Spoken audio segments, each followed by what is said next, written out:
Yeah, right back at you with another episode of the 426 show.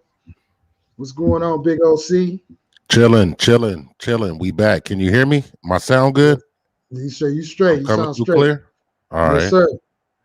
Yeah, I'm You good, sound man. straight. I'm No good. transgender. My bad. Had to slip that in there. They gonna get Yeah, you. man. Yeah. Yeah, they're gonna come. They're gonna come for me, but it is what it is, man. You know, look, sooner or later, I keep it. I can't hide how I feel. I keep it real, man. You know, at the end of the day, I'm gonna say it. I'm Yeah, gonna say yeah. it. I mean, Yeah, yeah. Sometimes, something to get used yeah, to. You gotta kind of be real tactful yeah, when yeah, we on yeah, these YouTube streets. You know what I'm saying? yeah. You gotta watch what you say, but I mean, I do the best I can. And with the blood in that Turner flowing, like and pumping, like I sometimes I just gotta rebel against the system, man. I can't. You know what I mean? Yeah, I can't. you gotta I can't remember at the conform. same time, same time, and then you play the fiddle too. So, Yeah, yeah. I you know mean, what well, I'm we saying? all Yeah, gotta go sometimes you gotta fall sometime. back on your fiddle. Yeah, hey, yeah, we all gotta go sometime, man. Look, look. You see the new gender is super straight. You see that? Super Super straight. straight. Yeah. You see that? You see that dude talking about that? Is that go ahead. Yeah, they can't. He said they're heterophobic. He said people are heterophobic, and he's super straight. That's another gender, man. That's, Hey, yeah, that gender is now a fluid thing now.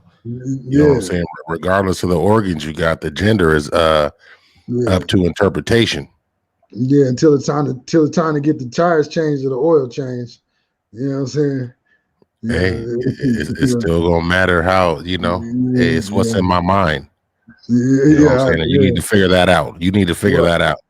well, in my mind, I'm a wealthy a Nigerian king in my mind. Does that? Mhm.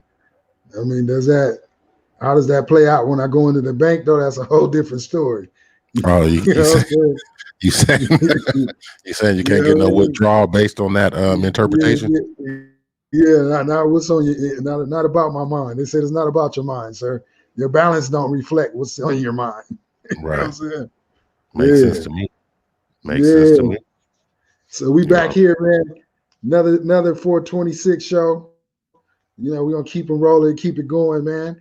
And we discuss topics, politics, hip hop, current events, all the fly stuff, whatever's going on in the world, and we especially point out the odds, try to even things out to our audience that's paying attention and listening, man. It's a lot of things going on in the world, and and first and foremost, we discuss black things too as well. As I'm a black American, Big OC, I assume that you're a black American as well. You Half know, Cuban. half Cuban. There, My chest hairs, my chest hair right, during the summer, that's when my Cuban comes out. You know what I'm right, saying? right. Right. You a Let it black roll. Cuban. You know what I'm Right, saying? Let them roll. right. You gotta let them glisten. Some people floss the chains, others floss the chest hairs, man. You know what I'm You know saying? I hit what it with some Hawaiian silky so so I it'll mean? sparkle and shine. Right, right. So look, let's get it. Let's go ahead and get into it, man. Our first story for today, you know. Uh, so in the relief bill, the COVID relief bill that they hmm just signed a couple weeks ago, whatnot, and hmm the stimmies didn't hit everybody's bank accounts and whatnot. Well, the farmers they getting the stimmy too, $5 billion for minority farmers. Basically, with those loans, they're receiving $5 billion. The farmers, because a lot of black farmers during Trump's regime, when he was going at China, hitting them with the tariffs, then China hit us with tariffs as well, and it affected um, the farmers. A lot of the farmers they felt it because China put tariffs on products that we were selling to them. That some of our farmers rely on them as a source of income. Selling soybeans, things of that nature, and everything, right? And a lot of the farmers that took the brunt of the bad end, of course, were black farmers. Now there was some Trump did bail out some of the farmers, but a lot of the black farmers they got left out of the mix. So in this relief bill here, it's specified to minorities, and here we go again with the tricky wordery and everything. Minority doesn't just mean black, right? Minority minority can be a woman, a minority could be a Native American, it could be whatever isn't the majority is the minority.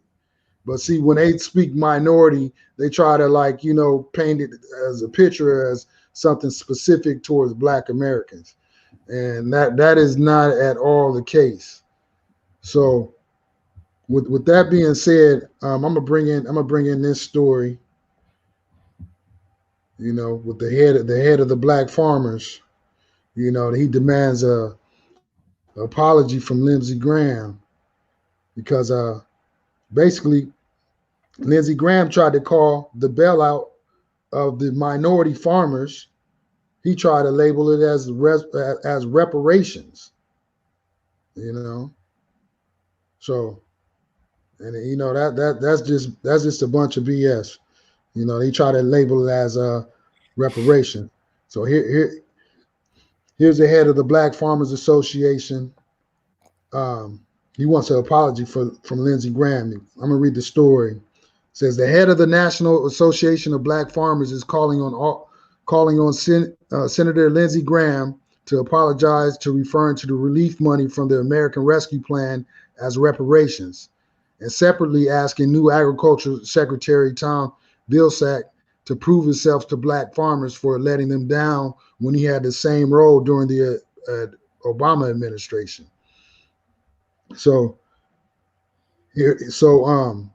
John Boyd, who grows soybeans in Southern Virginia, a farmer named John Boyd, he's optimistic about the $5 billion in relief targeted to farmers of color. But Boyd, who helped found the National Association of Black Farmers, detailed his own experiences with discrimination, including seeing his loan applications torn up and being spat upon by a federal loan officer. And it says most of the $5 billion aims to erase the debt for farmers of color. But as the money holds promise, Boyd expressed deep concerns about the high-profile leaders from each political party. And then we're gonna let him talk. Let me hear him talk right here. What do you think about Republicans like Senator Lindsey Graham of South Carolina calling this reparations? Well, 49 senators had 10 different amendments to remove or strike our language in the COVID spending bill, relief bill. And Senator Lindsey Graham's comments recently on Fox News, I found them to be appalling. And I think that he should apologize to black farmers and black people in this country for continuing to divide and not help bring this country together. And I've lobbied him both as a congressman and as a senator, and spoke to him at length about discrimination at the Department of Agriculture and the 6,000 black farmers that he has in his state. So he knew about discrimination, and instead of offering to help, he used his megaphone to hurt and divide black farmers in this country. So I find his comments very offensive, and we call on him to apologize. Do what's right and use your megaphone to help farmers. He never once made a comment about all of the white farmers receiving all of the money. He didn't have any problem with that. But but he has a problem with us getting just a little bit of justice over the past 30 years. I find it appalling.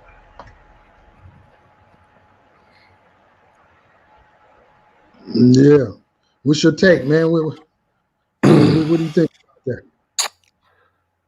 Now, my take on it, when you do a little bit of research, just on farming in America, you come up with, at the turn of the century, right? The 20th century, they say 1 in every 13 farmers was black, right? Right. So that's a lot of farming going on at that time. Right. And since, as time has gone on, they've calculated about 13 million acres being, stripped from black folks in some form or another. You know what I'm saying? So that right there just shows you that it seems like there was a concerted effort to strip black people of their land. 13 million acres, man. Yeah. That's a lot of land. You know what I'm saying? And when we look at those times and try and put those times into today's way of thinking, right? We look at it back then and like, oh, people were considered poor, but they still may have had 2 acres of land, right? Right.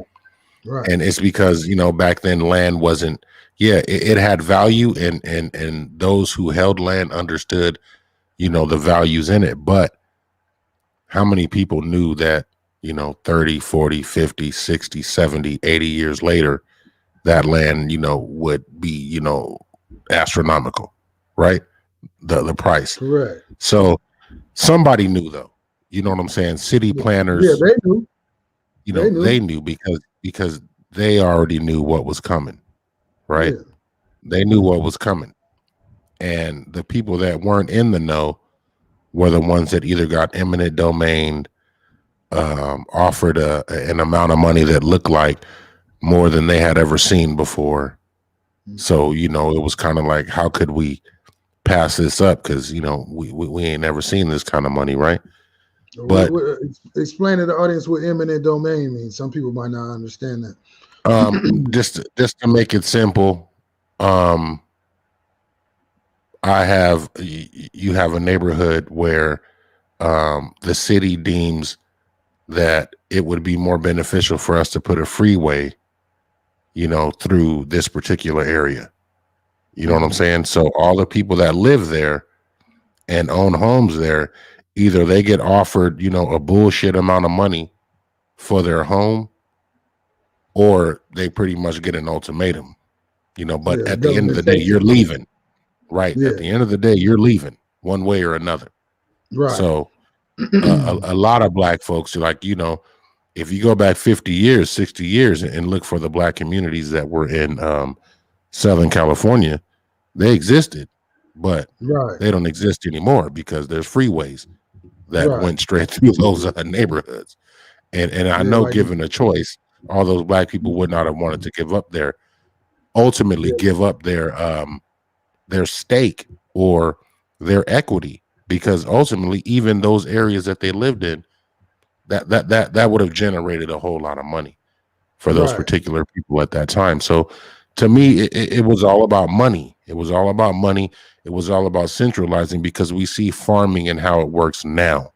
You know what I'm saying? When you talk about a company called Monsanto, right?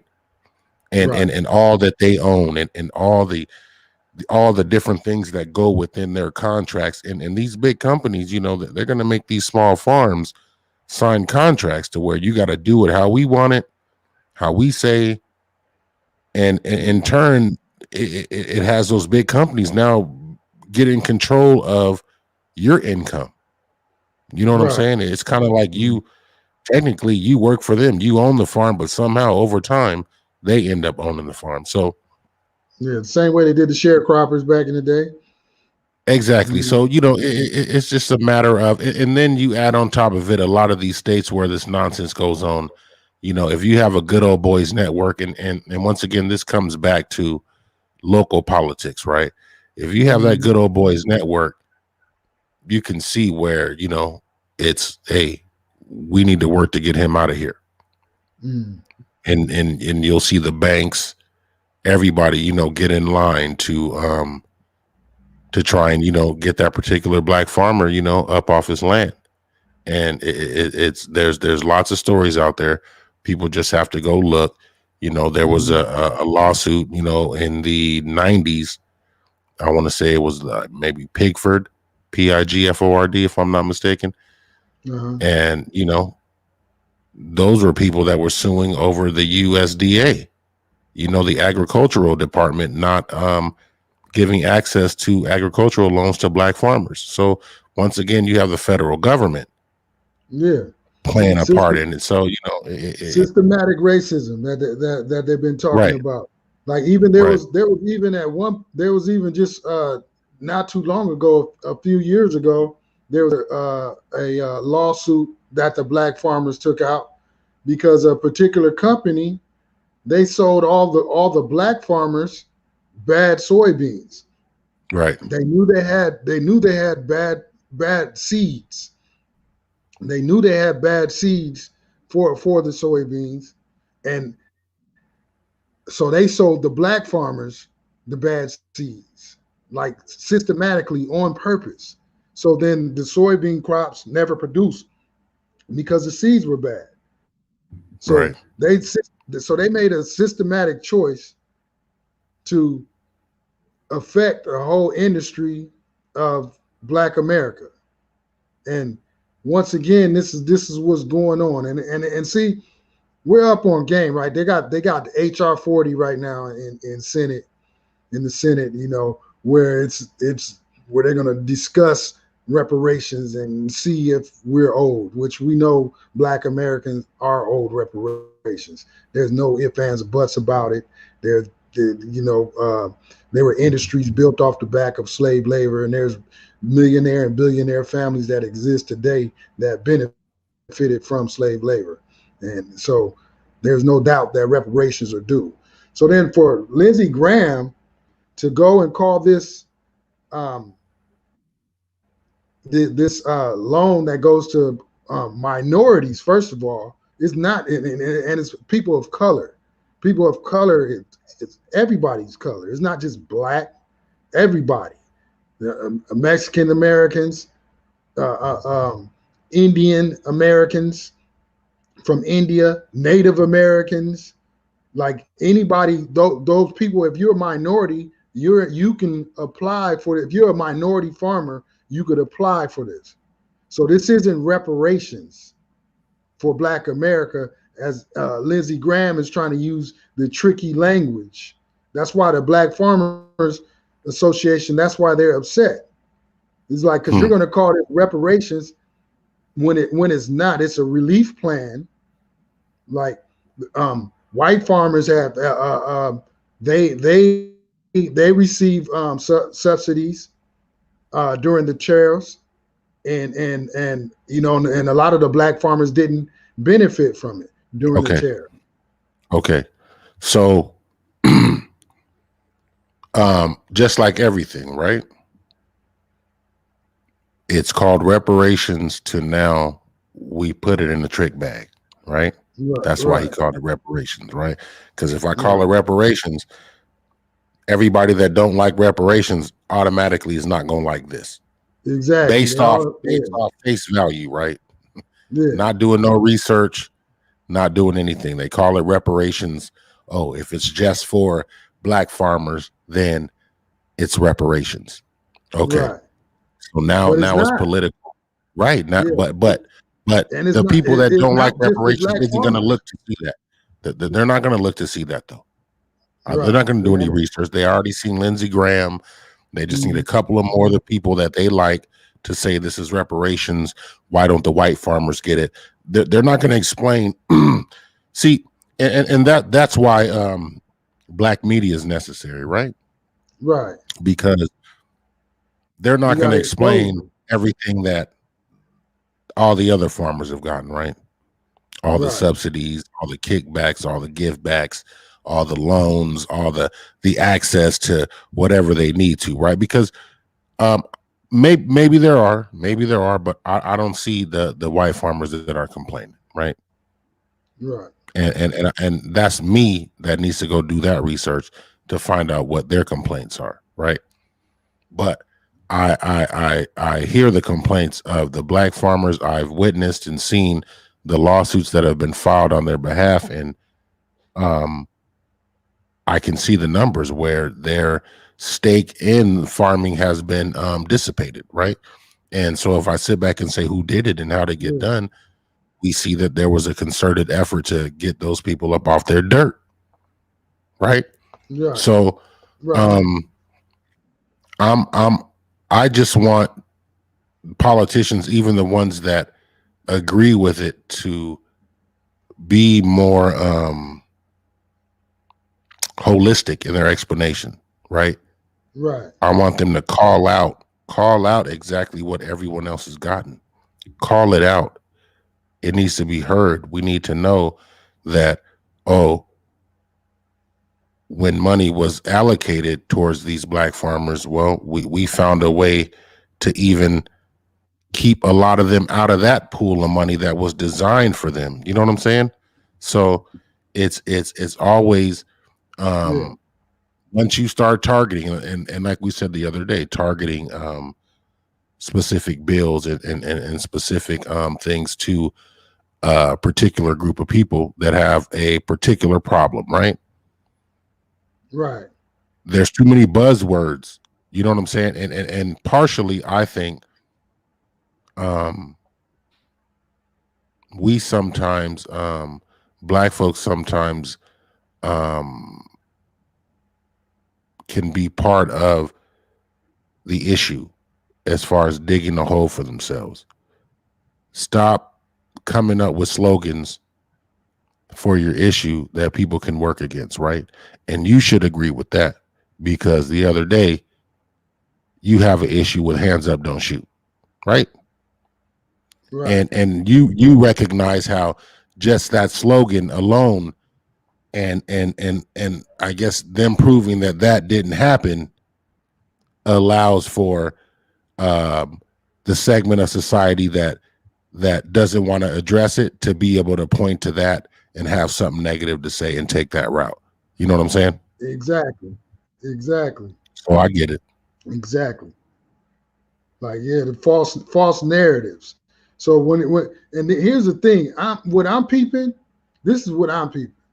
Like, he's trying to say that it's reparations because he sees that we're beating down on the door for reparations. So he wants to act like, so Lindsey Graham, being the racist senator that he is, he wants to act like this is with the relief bill that's going to minorities, not just black people, not just black Americans, going to minorities. So therefore, already that isn't reparations. But he wants to act like, okay, well, that's reparations. We did reparations for you guys. You got nothing to say now. But it's not reparations for Black America. Just like we talked about the legislation that they're passing to Asian Americans, on a hate crime. That's specifically and directly to Asian Americans. This relief bill that they just did, $5 billion for farmers, is for minority farmers. Minority isn't black. Black is a minority. There's like, if you're not specifying, then you're not doing anything directly for black people. And look, also I brought up the article. I was talking about the soybeans, the whole soybeans thing, right? So it looks like this is from an article on April 23rd, 2019, Atlantic Black Star, right?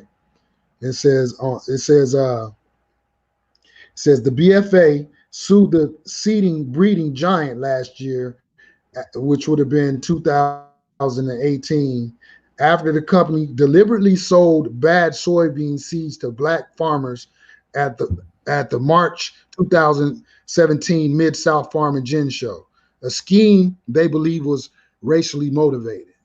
The farmers said they knew something was up when their soybean crop was 1/10 of the yield of their white neighbors who are also farmers.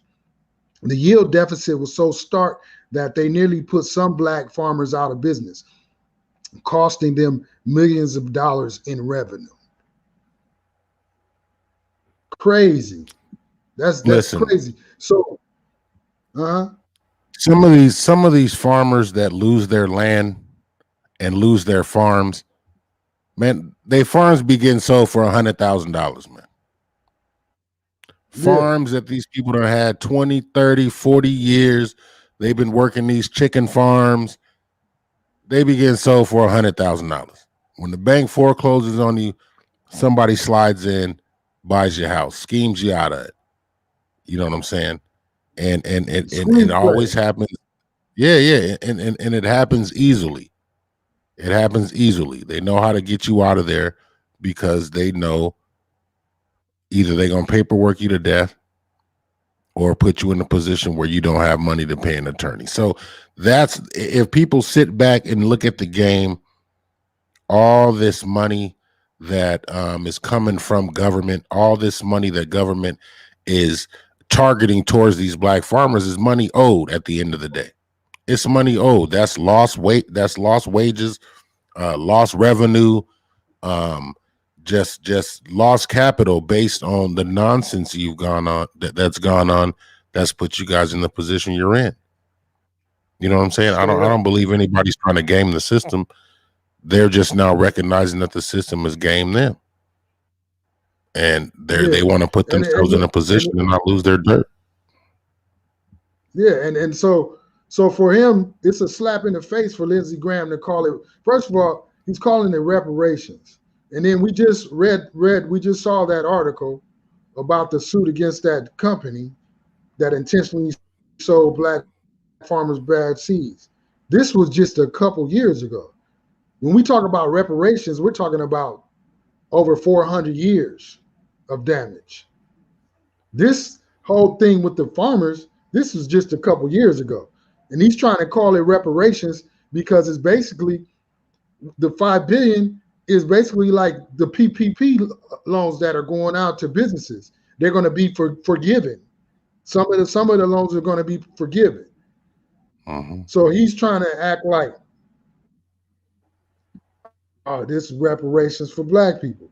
So he's trying to do trickery. He's playing 6 steps ahead, trying to say, oh, we did already do stuff for black people. Look at what we did for the farmers, for when they come knocking on the door for reparations. And this is the trick of these of some of these racist people. Like you said, is they play on words. You know, this is the COVID relief bill. It has nothing to do with reparations. And listen, our issues have always been this: words, right? Us not knowing the King's English, that keeping you from being able to read is for a reason.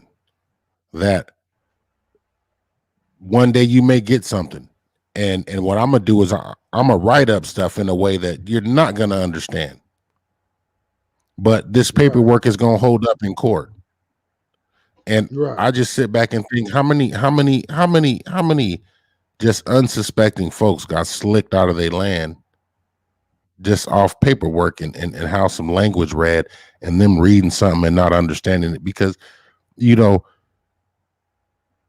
back in the day, black folks, you know, we looked at people as authority figures, right? That may not necessarily been that, right? Yeah. So and we do it today. Yeah, but not only that, if you put stuff in legal language, you know, you're looking at contracts and everything and whatnot. I mean, even contracts, they get you a contract, even with punctuation, with a comma can completely change the situation on a contract. So if you're not a lawyer, legally trained for a lawyer, and you can't afford, because a lot of farmers were poor. A lot of farmers was struggling, making ends meet. So if you can't afford an attorney to look over contracts and stuff, people are getting whipped paperwork. They're getting whipped by the pen, getting beaten, taken over by the pen. And that's what he's trying. That's what Lindsey Graham is trying to do now. He's trying to set it up, trying to set up the playing field for, well, we already did reparations for you guys. Look, we gave $5 billion to the black farmers, but this has nothing to do with reparations. Like this is a COVID relief bill that is needed, and just like schools received money, just like small businesses receive money, restaurants and those small businesses receive money. Financial institutions have been bailed out and received money. Those are now reparations payments. So for Lindsey Graham, this is insulting. When I think about this is very insulting for Lindsey Graham to call this, because they're doing something that needs to be done. First of all, black farmers, black American farmers are farming American land, creating agriculture and food for Americans. This isn't reparations at all. It's a relief bill like with everybody else, but because it's going towards black farmers, now it's reparations. Like Lindsey Graham is full of he's the same guy that tried to act like the insurrection didn't happen as well. He's full of shit. Like Lindsey Graham and is racist. I hate. I don't use the word racist that much. I don't use it that much. But this is a perfect example of how blacks are systematically taken out of systems, systematically have barriers put up. Not only was it hard for black farmers to get loans, banks turning them down for their loans and everything, hard to get resources for equipment and everything. Then you got companies deliberately selling you bad seeds for your crops. It's like they're setting them up to fail. And then on top of that, like Dude said, in his state, in Lindsey Graham's state, was 6,000 farmers, black farmers. So then on South top Carolina. of that, so on top of that, then you're discriminating against all the farmers the black farmers in your state. And it's bullshit, man. Like you're gonna call a COVID relief bill reparations. That's wrong, man. He needs to apologize. You know it's a slap in the face based on Lindsey Graham being from the South. You know what I'm saying? Right. You represent a Southern state, so Right. you more than any other politician has heard, seen, known of all the issues that have gone on within the black community just in your own neighborhood. You know what I'm saying? So Right. it's disingenuous, but the problem is that's where now all the eyes are going that way, right? Look how easy it was for him to throw off, the momentum, you know what I'm saying? Just by, invoking black and then reparations. That now has people their focus is not now on the farmers and the farmers' needs. It's now on those couple words. And now I need them to point out to me the victim in this situation. You know what I'm saying? Because Lindsey Graham's making it sound like somebody's getting harmed from this, right? Yeah. So I want to know who's been harmed. I want him to articulate who's been harmed. And technically, I want to hear from some of those white farmers, and I want to know if they feel like they've been slighted. Articulate that. Let us know what you haven't gotten or what you have gotten. You know what I'm saying? I would like to see that too. Well, during the tariffs, they did receive, a lot of farmers did receive bailouts during the tariffs. Oh yeah. Some of the farmers, some of the white farmers, they were even like, hey, I'm taking a hit, but this is for America. When Trump slapped the tariffs on China, But in the end, he did go and he gave the farmers, they passed legislation for a lot of the farmers to receive millions of dollars And they did it like they were doing it as a good thing. Yes. You know what I'm saying? It was a Same good way. thing. Yeah. Nobody was complaining. It was a good thing then. It was. Look, it wasn't reparations then. Look, but you know Nope. And they what? didn't have to file a lawsuit. But those same farmers, the majority of those farmers that received money when Trump wrote the legislation, when Trump signed off on the legislation, the majority of those farmers were overwhelming majority were white Americans, were white American farmers, and the black farmers were left out in the cold. So now Listen. it comes around for black farmers. Now it's not legislation. Now this is reparations. See, it's a trigger word. It's a trick. He's using the trick. He wants people to be appalled. You know what I'm saying? He wants the it's creating division again. Right. You follow the bouncing ball. Yeah. Follow the ball. Don't look over there. Look over here. You know what I'm saying? And the because white America, they hear the word reparations and black, and now this upsets them because they don't feel like it's deserved.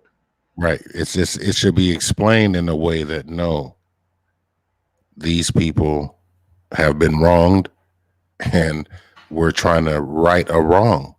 Right. So, but once again, it's not going to be explained that way on mainstream media. Right. Most of black media is where? Online. Online. So it's hard to get these messages, broadcast the way they should be. And without the dominant society just making it sound like you're complaining. Right. And that's not, that's not the key. These are people that actually produce. They actually produce, right? Right. At the end of the day. So it's a matter of them being able to present a wrong. The lawsuits have already been filed. The wrongs that have been put against them have already been recognized and validated. So I'm not really sure why they just don't want to come up off this bread. It's not like it's a whole lot of money. It pales in comparison to the amount of money that's already been given. So man, just having these people already gone through enough, you know what I'm saying, to not have to fight and seem like now they're begging for their just dues. Right. Yeah, see, here's the thing, man. It's coming. The money's coming. They can't stop the money. It's coming down the pipeline, and they're not going to be able to stop reparations. So with that said, man, like, once again, I have no respect for Lindsey Graham, and he does owe the black American farmers an apology, man. And we're not falling for the trickery. We see what's trying to be. We see what they're trying to accomplish, man. And it's shady business. And unfortunately, there's racism throughout America in all different type of institutions and industries. And this is proof of that. So with that being said, we're gonna go on to the next story. F Lindsey Graham. So we're gonna go on to the next story here. We had a a long back and forth on our last episode about Tamir's Rice mom. She went on a tirade and attacked all the black activists, leaders, attorneys, and whatnot. And she attacked Tamika Mallory, who's one of the people that are on the front lines. Has been a part of movements on injustice, and she's a soldier on the front line. And so, for some reason, Mrs. Rice went on a tirade about some of these black activists and whatnot. But Breonna Taylor, she decided that she was going to take it upon herself to defend Tamika Riley, Breonna Taylor's mom. I'm sorry, rest in peace, Breonna Taylor. But Breonna Taylor's mom, she decided that she was going to speak up in defense of Tamika Mallory.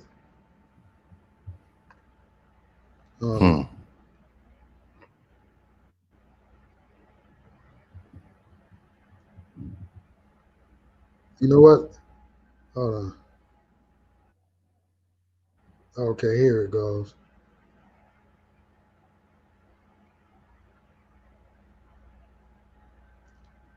Here it goes right here. I'm going to share the story in a second here. Shout out to the people that are viewing too. Appreciate y'all for tuning in. Make sure y'all like, subscribe, leave a comment. You know, make sure you subscribe, like, up, down, up vote, down vote, leave a comment. You know, we appreciate your feedback and we appreciate your viewership. But here's the article right here from the Griot. It says the mother of Breonna Taylor issued a statement of public support for activist Tamika Mallory on Monday following criticism from Samir Rice, mother Tamar Rice, and others over her work in the broader movement for Black Lives. You know, it says the family of Breonna Taylor fully supports and stands with Tamika Mallory and Until Freedom, just as they have with us, wrote Tamika Palmer, whose daughter's death last March sparked a national rally cry against police brutality and misconduct. So to me, it's just like, you know, we had a long debate in the last show that we did, and this just to me, it just verifies what I was saying. Like, Tamika Mallory isn't even like a Black Lives Matter, like she's not like on the board or anything like that. I don't think she's a part of a whole different organization as well. Hers. What is it called?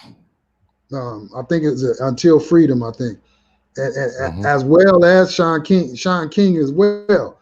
So when Miss Rice, when she went on her tirade and started blasting all these different people, like, it was odd to me, because I'm like, wait, I didn't know so and so was Black Lives Matter. I didn't know Tamika Mallory was Black Lives Matter. I'm like, I didn't know Sean King was Black Lives Matter. And then, you know, here we are. Like, and she tried to speak up on behalf of Breonna Taylor. Samir Rice's she tried to speak up on behalf of Breonna. She's like, you use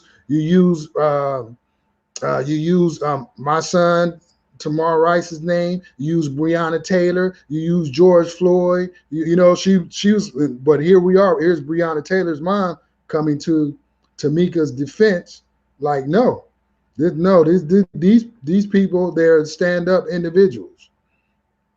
So do you know if at all Tamika Mallory knows Samir Rice? No, she doesn't. She actually said she actually said she's never met her, right? But and she actually, like, you'll see in the next segment. We're gonna play the next segment. I just want you to say that one more time. She actually said what? She said that she's never met her, and on top of that, she said she's never thrown an event using Tamar Rice's name. She said she's never collected any funds on behalf of Tamir Rice. She's never collected any funds on behalf of Tamir Rice, nor hosted an event or thrown an event, or received any type of capital, and even mentioned Tamir Rice's name. So I'm trying to figure out. Go ahead. I'm trying to figure out how come she don't know her. I don't know. That's something they maybe they never met. They haven't met. I don't know. I'm not sure why How? they haven't met. How? What do you mean? If you out there in the streets and you putting in work against police brutality and you doing the work, how did you not meet the mother of the 12-year-old child that was killed point blank by the policeman? You don't know her? Well, I mean, there's hundreds of people that are killed by the police. No. See, you making excuses for her. No, I'm not. Why don't you know her? Why don't you know Miss Rice? Why do you know the other ones? Maybe Miss Rice didn't come out of the house. I don't believe that. I seen an interview with my son, and I read a text message from my son, who was him and Tamika Mallory worked together. Right. My son said he's met her in passing or seen her in passing. What that means, you were passing her by. So you were passing her by to the front of the movement. Yeah, he said that's what I hear. I mean, that's how you want to interpret it. No, that's what it is, because you're out there fighting for the injustices that are happening to these black people, and you don't know the mother of Tamir Rice. That's one of the prominent names. There's only a few names that get screamed out, and regardless if Tamika Mallory says she's never used it, someone's gonna do the research. Believe me. Yeah. My whole thing is her having to respond tells me exactly where her mind is. She is about her platform. She is about getting that bread in, and it's looking good right now. It's looking good right now. I like once again, the 90 million or whatever, that has nothing to do with Sean King. It has nothing to do with. It all goes hand in hand.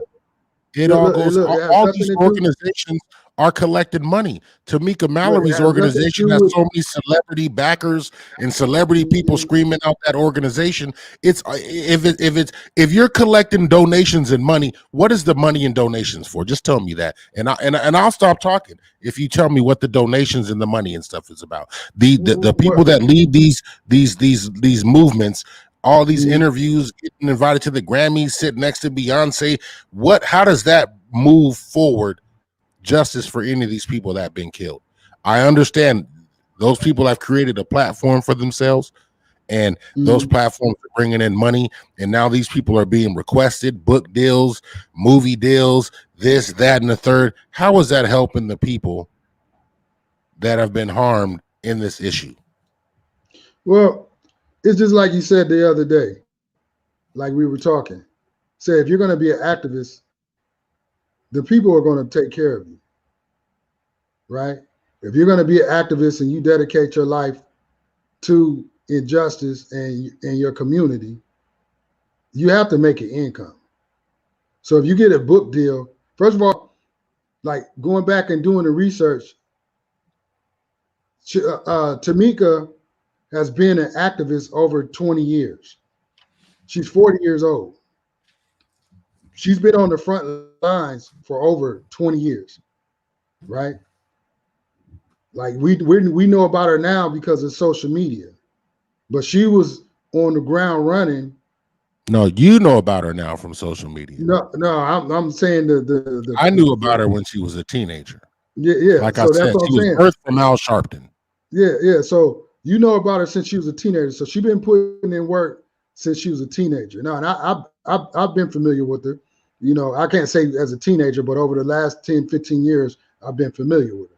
So here we are. We have somebody that's putting in work. Hold on. You got an issue with Al Sharpton? Me, I do. You know why I do? You should have an issue with her. Because, well, I mean, birds of a feather, player. Birds of a feather. Sure. She hasn't been caught selling cocaine. You know what I'm saying? She hasn't been caught with a kilo. You feel me?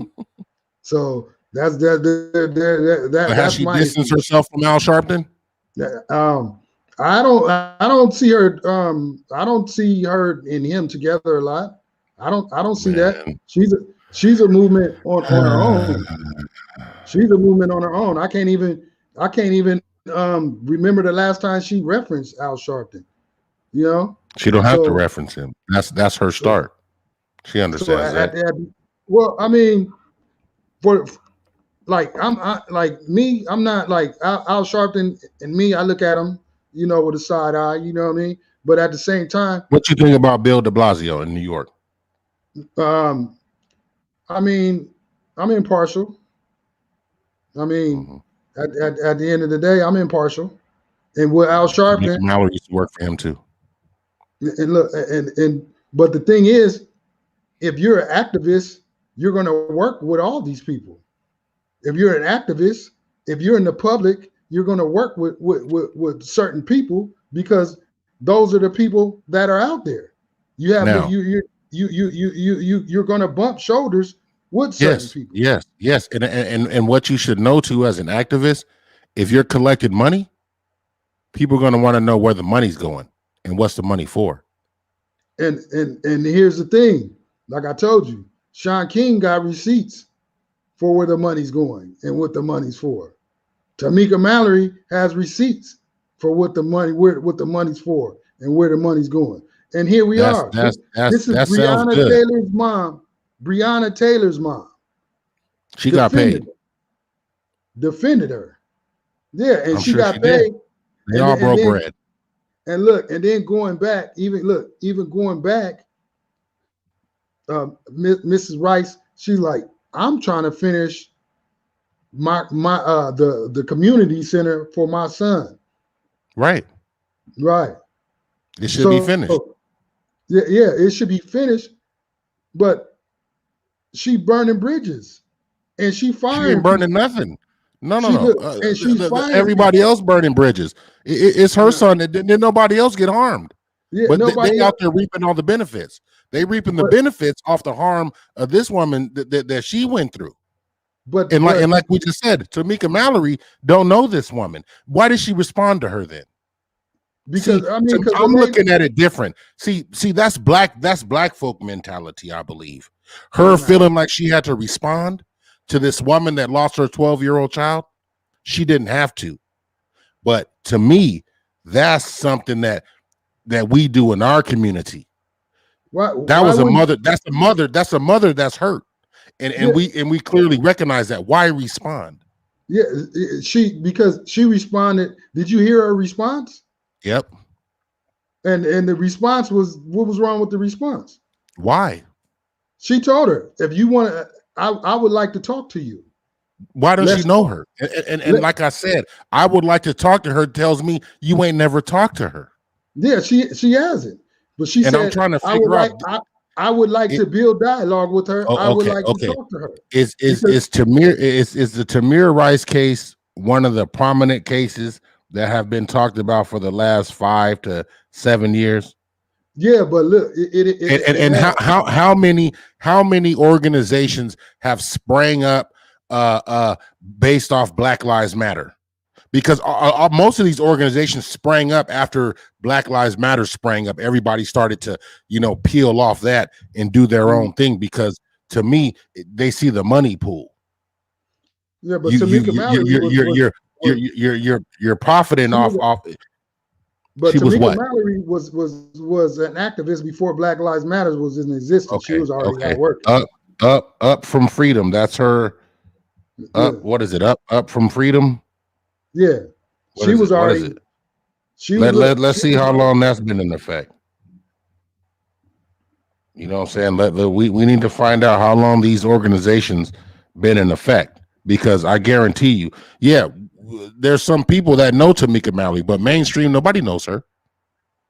They only know her from the last year and all the crying and stuff she's been doing. She ain't lost nobody.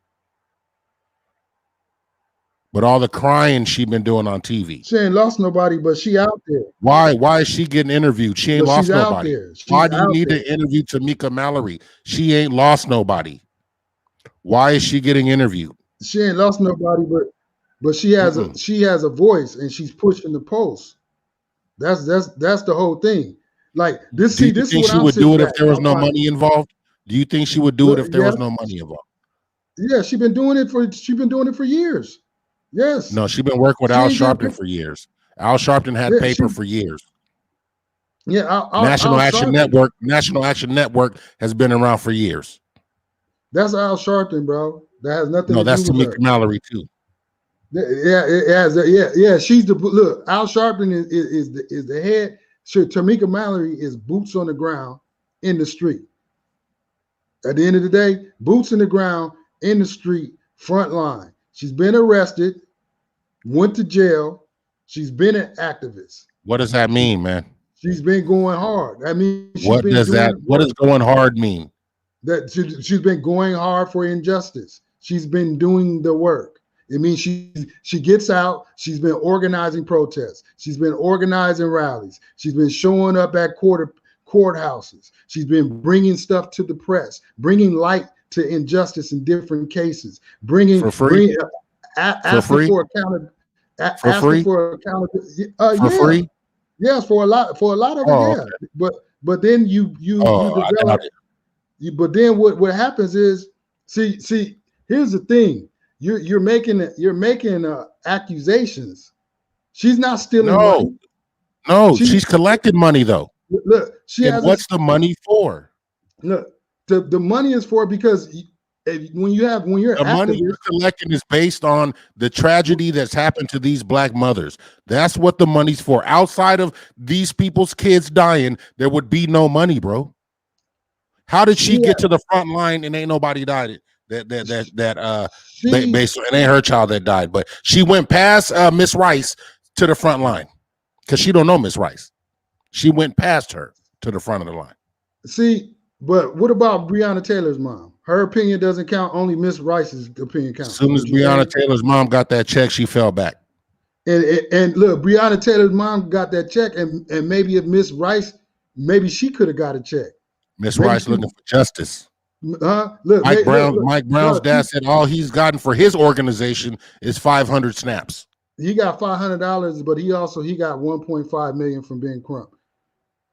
Here's the thing: she attacked Ben Crump. Ben Crump was working with her. She said Ben Crump doesn't know the law. In Ohio, doesn't know the law. In Ohio, don't know the law. Now I'm listening to her. Now I sat back. I listened to Ms. Rice, to Mrs. Rice. No disrespect to her. She did lose someone. No disrespect. Go listen to Trayvon Martin's mom too. But let's not just keep categorizing Miss Rice because she said words the way somebody from Ohio would speak. No, because somebody from Ohio would speak. No, because because I got people in my family that are from the streets. Then I got people from my family that are educated, and so it doesn't have from Ohio that are scholars. Is scholars. Miss Rice from the streets is what I'm saying. Exactly. That huh? She might be from the street. She might be. Yeah, I said she might be from the street. Yeah, she is. Exactly. She is. So she's making executive decisions.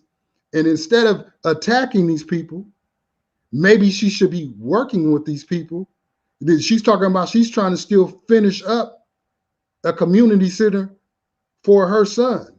Now, maybe if she was working with these people and reaching out to these people, or these people reached out to her and they worked together, maybe she could accomplish that. But with what she's going about, she didn't accomplish the way she's going about things. She was like, F the police, F the Grammys, just talk like that in a public forum. You're not accomplishing anything. Of course, that's how you feel. All anybody's doing is talking. Yeah, of course. All anybody is doing is talking. Well, Tamika Mallory and Sean King, they are active. They're doing more than just talking. They are active. They're doing more than just profiting. That's why Sean King got cases in court of people trying to defamation cases in court that he's most likely going to win. All the accusations of people. See, and here's the thing, like they said, when you're on the front lines, when you're active, everybody points the finger at those involved. Everybody's gonna point the finger and blame them for every problem that's going on. But really, what's really going on is white supremacy. That's what's going on. That's what's taking place. Just Now, make if, sure if these people you got go to her comprehensive, website and you donate. Make sure you go to, you probably can't see that, but make sure you go to From Freedom and hit the donate button. 25, 100, 250, or 1,000. They already got them already blocked out for you, or you can enter an amount in. Yeah, and it's a nonprofit. And buy some merch, buy some merchandise. Yeah, it's a nonprofit. It's not tax deductible for you people. Yeah, but look, go there and buy some merch. And you know, it's a nonprofit. All movements have to receive some type of conversation in order to move. All movements, you can't just not intake money. Everybody has to, in order for the people to do the work. Hey, listen. If you're going to be activist 24/7, right now, somebody got shot in San Francisco. Say somebody got shot by a police officer in San Francisco, right? Tamika Mallory right now, you know, she gets word that it's foul play. She's in New York. She got to jump on a plane to San Francisco. Who pays for that plane ticket? Wow. I guess, bro. Hey, listen. I don't, me personally, I just don't believe organizations like this move the needle. Well, that's just me. Well, she's definitely moving the needle. I don't know where she's moving it to, but I guess she's definitely a factor. She's a factor in activism. She's a factor. Sean King is definitely a factor. They're not to be taken lightly. Man, listen, people that are marginalized already in our community are not factors, bro. I understand what you're saying, but it's 2021 now. It's not 1940 or 1950. People have a body of work and people can sit back and examine that body of work. What we know is people are going to let shit slide. That's just what we do nowadays. We let shit slide. We don't hold people fully accountable for shit they do. You know what I'm saying? Tamika Mallory used to be on the Council for the Women's March too. She ain't on there no more for a reason. Nah, I would say this. I'm not letting nothing slide. Now, somebody was like, yeah, I got proof right here that Tamika Mallory then took off with $100,000 of our money in our name. Now, if that was the case, then yeah, I'm completely against it, and I'm gonna speak out against it. But that's not the case. That's not what we're seeing. That's not what's going on. That's my thing. But look, even the Breakfast Club. So Tamika Mallory, she responds, you know, and you know, they had this on the Breakfast Club. Let me bring this up. You know.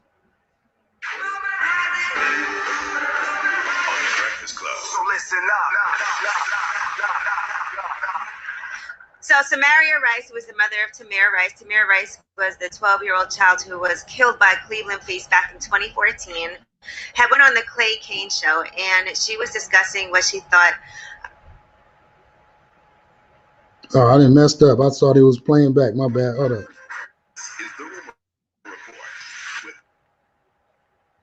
My bad. I'm gonna bring it up right now.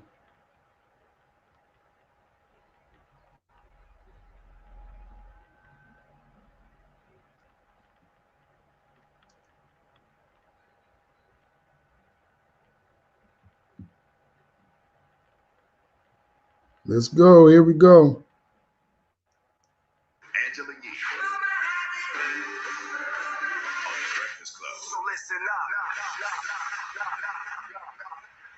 So Samaria Rice was the mother of Tamir Rice. Tamir Rice was the 12-year-old child who was killed by Cleveland police back in 2014. Had went on the Clay Kane show, and she was discussing what she thought about people like Tamika Mallory and Until Freedom, and also Black Lives Matter, just monopolizing the fight for racial justice. Here's what she said in an interview. Well, it is clout chasing. Anytime you have activists people, we don't even know where these people come from, that's be speaking on behalf of our children. We never asked them to represent us, and then you rep the benefits for movie deals and book deals, and you develop a platform off our children. I'm still building a center for my son, and Black Lives Matter got the nerve to say they got $90 million after 6 months or something. So as I'm building and still fighting for justice for my son, because we still got a 10 months left to get perjury charges on Timothy Loman on the state level.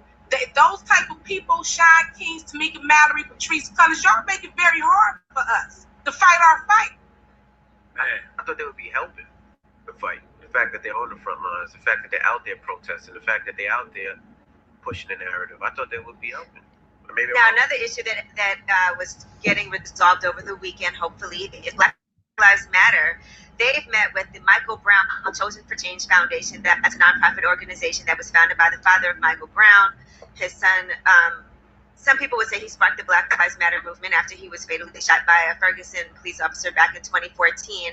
And so they were saying that basically Black Lives Matter was getting all these donations and money, and none of that was going toward any of these organizations, the Michael Brown Chosen for Change Foundation. So they did meet over the weekend, and they've been sharing their experiences from the past 6 years.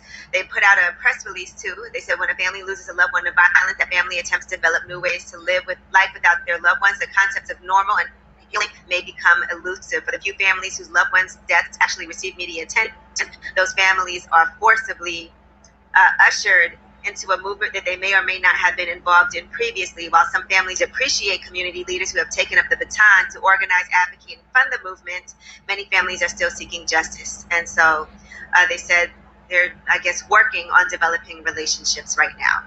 And Tamika, now,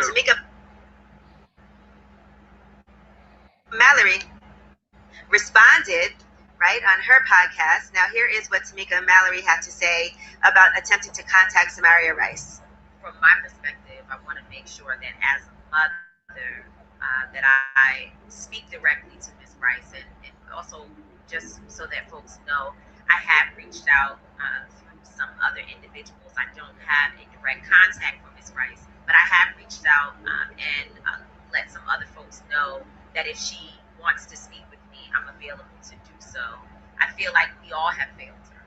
As a nation, I think that whenever a child or any person, but particularly a child, is killed, this nation should have erupted.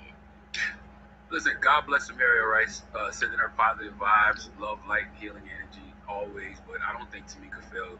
You know, Tamira Rice, I understand what Tamika means when she says the nation should have erupted, but this wicked white supremacist system failed Tamira Rice, just like they have historically failed Black people since we got here.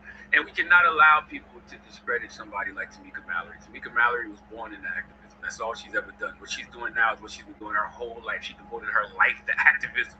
Okay, when she was 20, she's 40 now. I know she looks 19, but that's a grown woman.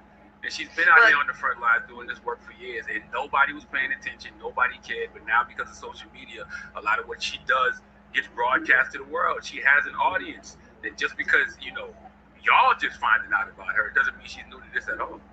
Well, here's some more of what Tamika Mallory had to say on her Street Politicians podcast. I think it's important to clarify whether or not we have used Ms. Rice's child in campaigns or in speeches or fundraising or any of those types of efforts. We have not. I have been very, very careful not to speak about cases or individuals that I have not worked directly with the families, and in particular in this situation, we've never even met. And so therefore, I would never be so disrespectful as to speak about her child or to have a campaign that addresses her child or that uses her child's name to uplift any cause. And, you know, just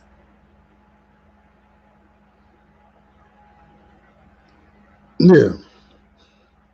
So with that being said, it seemed like I said, like I'm not sure Mrs. Rice's interactions with Sean King. We know that Ben Crump was her attorney that she fired because she said he didn't know the laws of Ohio. You know, we know she worked with Ben Crump. far as Black Lives Matter, they're all over the place. There's no telling with that. Her interaction with Black Lives Matter, but it felt like when I was listening to the story, it just felt like that she was just picking off like all the activists, like she's just picking off the people, like just randomly just picking them off. Like, did Sean King make profit off of her son's name? No. Did Tamika Mallory make profit off of her son's name? No. So I'm still confused as to why she's why you keep saying so until you hear a video of Tamika Mallory invoking Tamir Rice's name, that's when you'll change your mind, right? Yeah.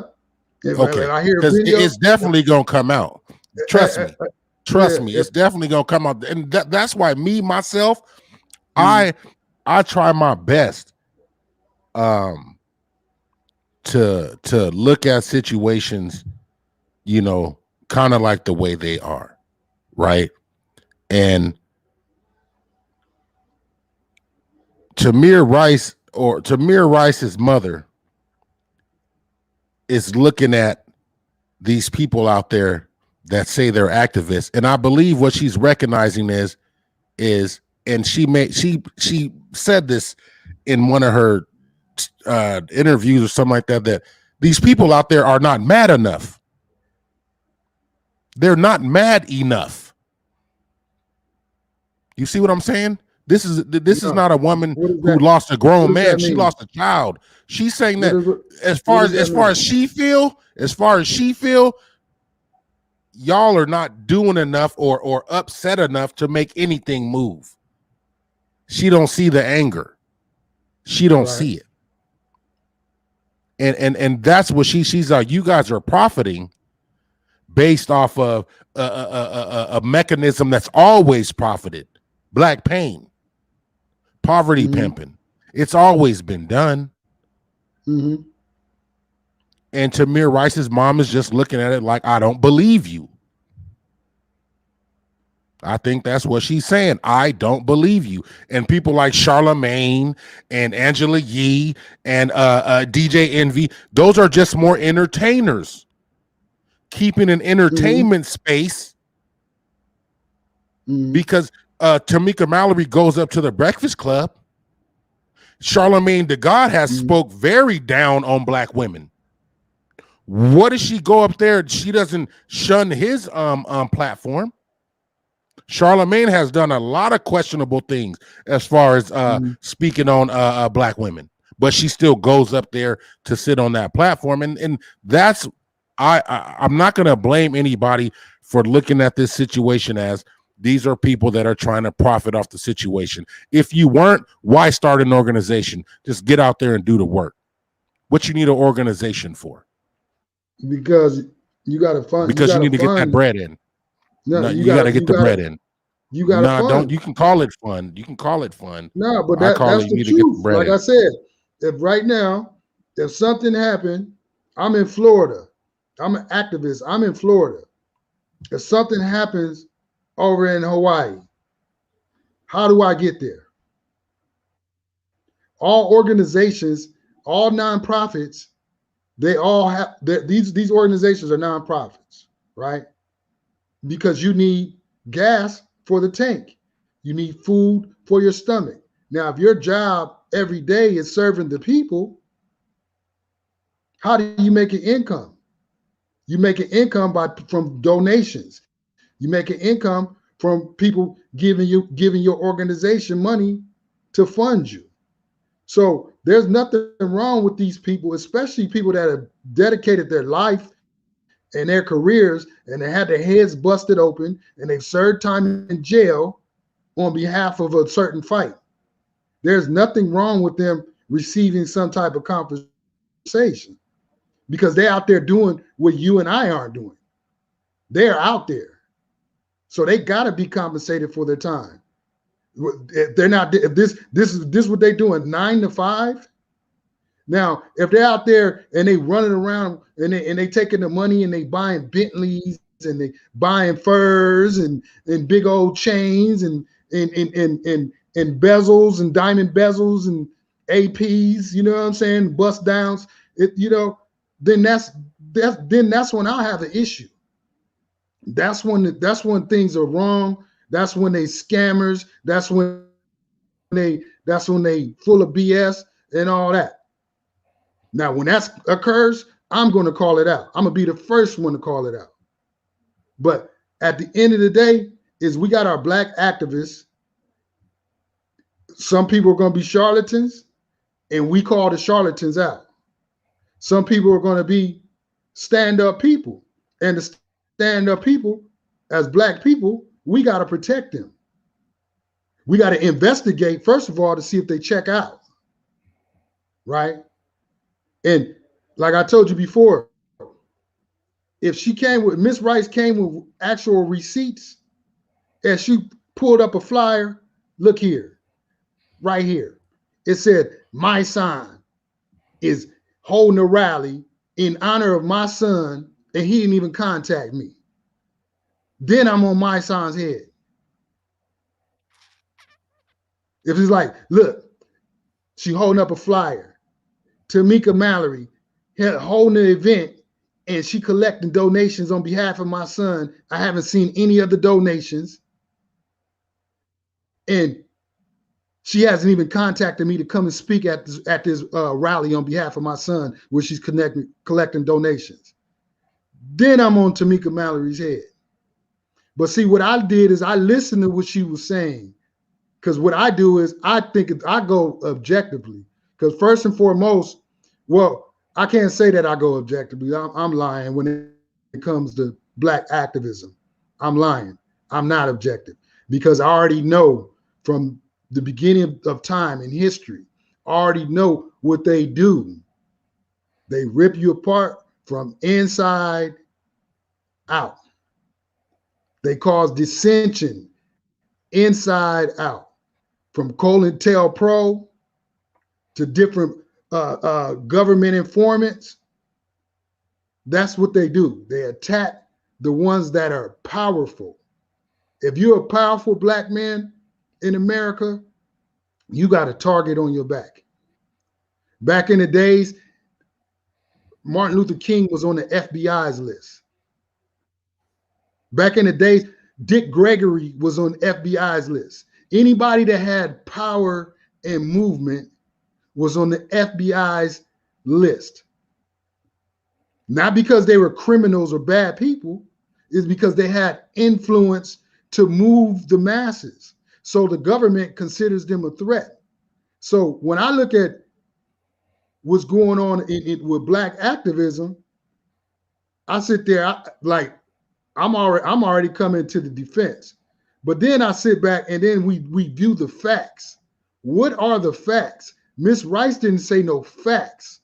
She didn't come with no facts. She didn't come with no receipts. If she came with some facts that they stole some money from her, then I would be on her side, riding for her. But listen, all she said is a general statement, and she picked these certain people out that are the front line, that are on the front line. But that's the thing. That's not. See, I believe there's people out there and there's black activists out there that don't believe Tamika Mallory is on the front line, bro. Yeah, you know what I'm saying? I think we've had a lot of people be on the front lines that have come before Tamika Mallory, and I guess we're distorting what front lines means. So you know you're what I'm saying? Tamika Mallory hasn't been on the front line? What I'm saying is, me personally, I want to see people on the front lines that something happened to. I want to hear them speak, not Tamika Mallory. I want to hear the injured party speak. I want to hear the grassroots speak, the people who are being affected every day.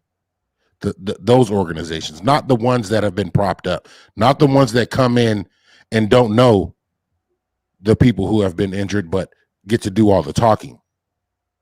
That's I believe where the issue is. It's okay, Tamika Mallory, to do that, but while you're at the Grammys, bring the mothers with you. Bring the mothers with you. Do show people exactly who was harmed. We keep seeing you crying. These smaller organizations, these grassroots organizations that where these things are happening are not growing like her organization is growing. And I sit back and I wonder, why is that? Because didn't shit happen to her? Shit happened to this individual, but his organization is not growing. All the donations are not going towards the party who was injured. It's going towards the people who really don't know the parties that were injured. They're just getting out there invoking their names or invoking names of other civil rights leaders that I don't know if you're standing on their shoulders. I don't know that. But what I see is the dollars being collected and not going to the injured parties. Here's the thing, man. Like we don't know her books. We don't know if she's being overcompensated. We do know that she has a podcast now to produce some type of income. We do know that, but other than that, we don't know her books. Like I said, we don't know if there hasn't been any proof that she's misappropriating funds. Then on top of that, not everybody is meant to speak. Like Miss Rice, she needs an attorney to be her voice. When it comes to, she wants her community built, she needs to get with people that make that happen and let them make that happen. Like a community center should have been done in her son's name by now. It's been since 2014.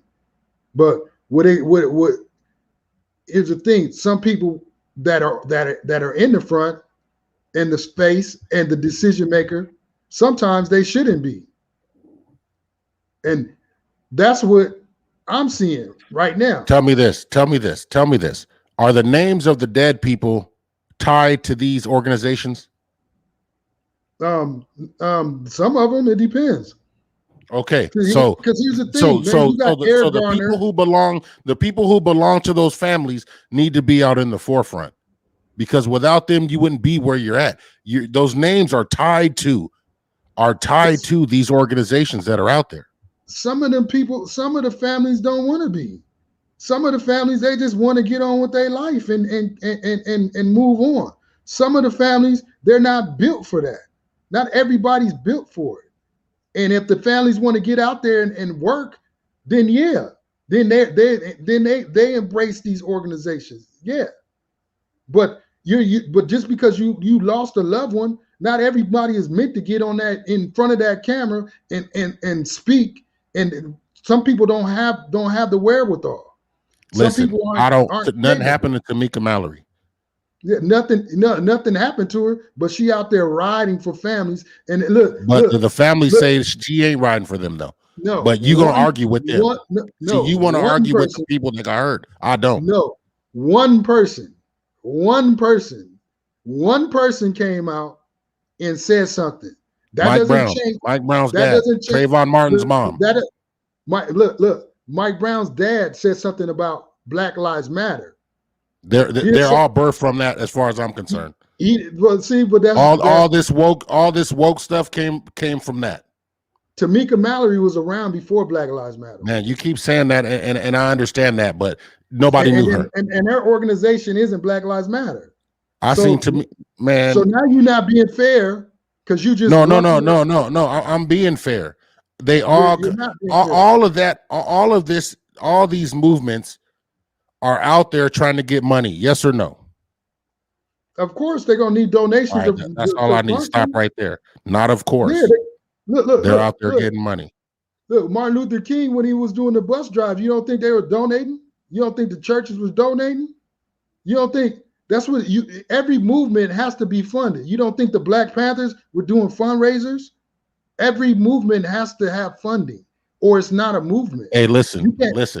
You can't do anything without money. Mash, when you take a settlement, right, in a case, Mm-hmm. When you take a settlement in a case, a lot of times the party that accepts the bread can no longer say anything about the case. Right. Right. So Right. Sometimes, I believe there would be more people talking hadn't they took the bread already. You see what I'm saying? If I'm out, people are out there getting settlements. Right. They're getting settlements for people, and once you get those settlements, you can't no longer come out against the police no more. You cannot come out and speak on the case like you used to before. You've taken the money. Yeah, some people when they sign a settlement, some people are like that. And then that's when that's where our activists come out. That's where our activists. See, here's my thing. Okay, we take away Tamika Mallory, right? We take away Sean King. We take away my son, right? So we left with Al Sharpton. Who are we left with? That's the thing. Anybody that builds up, there's always somebody sniping them down. Always. And it always happens internally. There's some activists that it doesn't happen to. No, if your name becomes an everyday talking point, it happens. It always happens. If like I told you, if you're moving the needle in America, if you can organize 20, 30,000 people, when you show up at a city, you are on a radar. Straight up. They're watching you. And they gonna wait for you to mess up, bro. They're gonna tear you down. If you're a Black American, straight up. That's what happens. That's what goes on throughout time. It's always happened. Target on the back is if you got any type of influence, you move the people, you can activate the people, they are looking at you. So we're supposed to attack. Like I said, now if Miss Rice came out and was like, she took $80,000 from me, then I'm gonna be like, Tamika Mallory gotta go. Get her out of here. She's a fake. She's a fake. She's a fraud. Get her out of here. Let's expose her. Then I'm gonna be on her head like she's a Candace Owens. You see what I'm saying? But that's not what's going on. Now, if it's found out, if it's revealed, that's what's going on, then I'm gonna be on her head. But her resume, one woman that's never interacted with her can't erase her resume. Just like one person can't come to me and tell me, oh, Will did this and did that. Oh, a big OC did this, did that. One person can't come to me and then I just change my opinion of you from what they told me. It's about your work, your resume, you're like the credibility, the things that I've known of you through the years. And Mrs. Rice, she's upset. I totally get it. She lost a loved one. She's still grieving. She's still trying to figure out how to get her center up. She needs to embrace, and the Black activists, they all need to rally around her and console her and figure out how they can work something out. But I believe her statement that she made was misguided and it came from emotion.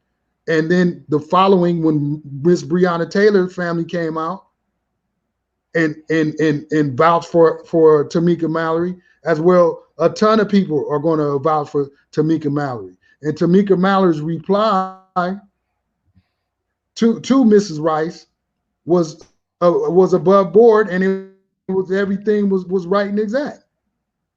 And she even apologized. She said, "We've all failed her, because the Tamir Rice case still to this day pisses me off. To this day, like people fail to recognize that this kid was killed carrying a pistol, carrying a toy gun in a state where guns are allowed to be carried around. You could walk around with your gun on you, in your pocket, outside of your pocket, in the state of Ohio where this kid got murdered. So it made no sense that the police pulled up and instantly jumped out the car and shot this kid. That was a straight assassination. Like that's like the George Floyd case. Like we saw it on tape. We saw it happen. Right. There's no How excuse. come Tamika There's Mallory no don't know excuse. her? How come you think Tamika Mallory don't know her? Who knows? I don't know. I don't and I'm not going to speculate because that's what you're doing. You speculating. How come my son don't know her? I don't know if my son knows her or not. I'm not sure if he knows her or not. You need to watch the interviews. I'm not going to. I'm not going to. I'm not going to. Mallory and my son did an interview yesterday, so go Like, make sure you watch that and go ahead and get it from their mouths. Look, it's like this. It's like this. You already heard Tamika Mallory say, "I don't know her." Yeah, she said, "I don't know her." She said, "I reached out to her through people that I know that know her, and she's waiting to hear back or whatever. Hopefully, she's waiting. Oh, she's waiting to hear back. Okay, when did Tamir Rice die? She's waiting to hear back. Well, she's reached out to her. What else she supposed to do? Yeah. How many years later? 6, 7 years later? I don't know. I don't know. I don't know there. I'm not speculating. No. She already told you she didn't know her. What's the speculation? She said she didn't know her. But we're not speculating. She don't know her. All I'm dealing with is the facts. And I sat. She doesn't know her. Is it a fact she don't know her? Is it a fact she don't know her? It's a fact. Okay. That's all I'm saying. Is it a fact that Tamir Rice is one of those prominent names that Black Lives Matter, all these other organizations looking for police brutality, speaking on justice? Is he one of the names that's invoked? Yes. Okay. Then I believe she should know him. Yeah, she should know the mother. You know, but we don't know why that didn't happen. Because what I see, we don't know why that didn't happen. So all I know is two people from one organization don't know this lady, clearly. Yeah. Well, hopefully Tamika Mallory gets to meet her and they work something out. And 9 times out of 10, I'll bet you that they come together and Tamika Mallory helps her. I bet you. I bet you. Well, because it's about, you got to look right now. You know, her organization's being attacked. That's why she had to respond. You don't want to stop them dollars. If anybody defames your character that has a platform, she didn't have to respond to a mother whose 12-year-old son got shot up by police. She didn't have to respond, bro. Nobody would have been out there saying, "Oh, Tamika, you need to respond, girl." Nobody would have said she needed to respond. No, she didn't. No, she didn't have to respond. It was not grown folks. Like you said, she's not a child. She's 40 years old. Yeah, exactly. She didn't need to respond. She didn't have to respond. It's nice that she did. It's nice that she did, because now what's going to happen? Watch what happens. Now they could build. It's like now what's going to happen is people are going to sit back saying, "Wow, you didn't know Miss Rice? Oh, wow, that's amazing. We thought, everybody else in the world knows this 12-year-old boy, but this prominent activist that's been thrust out to the front of the world, that's been doing this so long, she doesn't know her." Okay. What kind of activism is going on there? I'm trying to figure out all I deal with is fact. All I deal with is facts. That's it. The opinion, feeling. That's why I was able to peel through the layers of all of what was being said. That's why I knew somebody was going to come out in Tamika Mallory's defense, in Sean King's defense. I knew it was going to be somebody that came out, because these people are real life activists. They really are really. But what about the people that come out against them? It's a ton of people that come out against him. And you know what I've seen? Everybody that Right. comes out against them always gets disproven. It's tried, they're tried and true. They're tried and true. Now, if like I said, if somebody comes and they're like, hey, these people they stole $80,000, or these people, their organization, they didn't brought in $300,000, and they've been vacationing in Fiji, they've been vacationing in Argentina off of the organization's funds. That's not what's happening. You do have some activists that are really activists, and these people are the real deal. And the ones that aren't, when they're exposed, I'll call them out. But until then, I think Miss Rice, you know, I think that hopefully she gets with Mrs. Mallory, and they could work out their differences, and they could get together and get the community center built in her son's name, and they get justice. Because it seems like she said they got 10 months to try the police officer for perjury, right? So it sounds like she needs legal help. She needs legal defense. She needs resources. And these organizations have resources. She still needs resources. Her son got killed 2014. So she still needs resources. So hopefully, sometimes we get in our own way. You know what I'm saying? Sometimes we could get in our own way. She needs resources, and resources came to her when her son got killed. There was a lot of resources that came to her when her son got killed, but she fired some people. Probably had a wall up. Yeah, you know, and that's understandable because she's grieving. She lost somebody. Somebody took away her son. Her son got assassinated, and I kid you not. Right. So she has a right. She has a right to feel the way she feels, and even more, as far as I'm concerned. You know what I'm saying? Because she lost something. Tamika Mallory them ain't lost nothing. But Tamika Mallory and them ain't did nothing to her. They don't know her, and they're out there using her child's likeness. I'm sure there's somebody that's been at a march with a Tamir Rice shirt on. Did her mom approve? Did the mother approve that? You telling me there's not shirts out there with Tamir Rice's face on it? That's people profiting off her son's death, man. Let's look at this for real, man. But some people are profiting off this woman's tragedy, and they don't know her. I totally get that. I don't know why we excuse people. Sell t-shirts. She sells merch, so maybe. Listen, she's trained. Look, you've been saying she's been doing this. Listen, if she's been doing this for a long time, that means she's trained. That means there's something that goes along with this. You know what I'm saying? Organize, mobilize, subsidize, capitalize, as far as I can see it. My thing is, there's a money component to it. There's clearly a money. I don't care if you tell me, oh, I was standing in front of the jail doing the work. No, you were getting paid. I'll stand in front of the jail too. If I'm getting paid. They're not always getting paid, bro. Yes, they are. They're not always getting paid. Yes, she is. Activists aren't always getting paid, man. And if you're an activist 24/7, you know how you get paid? You start an organization.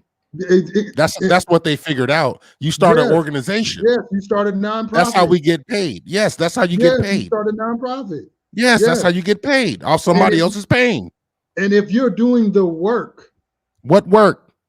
If you're doing the work, if you're getting maced by the police, if you're getting thrown in jail by the police, if you're getting hit with batons, if you're getting hit with the rubber bullets, if other protesters are swinging signs and hitting you with signs because you're on the streets on behalf of a family that you have don't even know, but you know their cause, then there's nothing wrong with getting paid. Now, if you're like I told you, if you're living on a yacht, if you're in Miami on yachts and popping champagne and all that off of somebody's organization funds, donations to you, then you're in the wrong. But if you're just out there, front lines, fighting, being people's voice that don't have a voice, bringing awareness to injustice that goes on in America, there is nothing wrong. There's nothing wrong with that. Nothing wrong. You said people. So her beef with Tamika Mallory should be null and void, unless she could prove receipts. Unless she shows some receipts. She don't got no. She shouldn't have no beef with Tamika Mallory. Exactly. She shouldn't. But she just picked out all the prominent activists. She just picked out all the prominent activists. And what made them prominent? And it does. That has nothing to do with her. What made them prominent has nothing to do with her. Is that what you're saying? It has nothing to do with her. It doesn't, because there's Eric Garner, there's Ahmaud Arbery, there's Breonna Taylor, there's the other guy that got killed this pisses me off to this day again. The guy walking around in the Walmart with a gun in a state to where you can walk around with a gun. So why do police come up on the scene? Because they heard somebody had a gun, when it's common for people to have guns. But the police pull up on the scene and immediately assassinate a black man because he had a gun in a state that you're allowed to have a gun, where you're allowed to carry a gun. Tamir Rice should not have been assassinated. He was assassinated. The police officer that rolled up, jumped out of his vehicle and shot him in less than a second without a drop the weapon, put your hands up, freeze, get on your stomach. That guy should have been locked up a long time ago, case closed. That was an assassination. I'm hoping Miss Rice gets what she just deserves. I'm hoping that she gets with the right resources, she gets with the right people that have the resources, and they make them available to her, and then she gets what she deserves, because her son was assassinated and taken out of here in a state where where you're allowed to walk around with a gun on you, where you're allowed to walk around with a gun in your hand. He didn't even get a warning. They pulled up instantly on the scene, jumped out. None of it was police procedure. None of it is what they learned in the police academy. None of it. The way they handled that whole situation. If you go back and you look at Tamir Rice, the murder of Tamir Rice, if you go look at the video footage, you have never seen a cop do this, because it's not procedure. And it makes me mad. It makes me angry. And this is where I agree with Tamika Mallory, because I was one of few people that I know that get upset about it, because I watched an assassination in front of my face and it just got brushed under the rug. Like it was just okay. That was an assassination. A 12-year-old kid playing in the park with a Nerf gun, minding his business, being a 12-year-old, assassinated and taken out immediately. He had no chance to respond, no chance to put his hands up and drop the gun, nothing. They pulled up instantly and smoked that kid, man. So I'm still get upset when I think about it. So I'm on Miss Rice's side, but I'm sitting back thinking, first of all, where's her husband, or where's the dude in the situation? Where's somebody where's somebody by her side? Like, she needs somebody that's by her side, man, that's going to, help her get it together, because she needs help to get it. And I'm not saying mentally she needs help. She needs help. She needs justice. She needs her community center built for her son.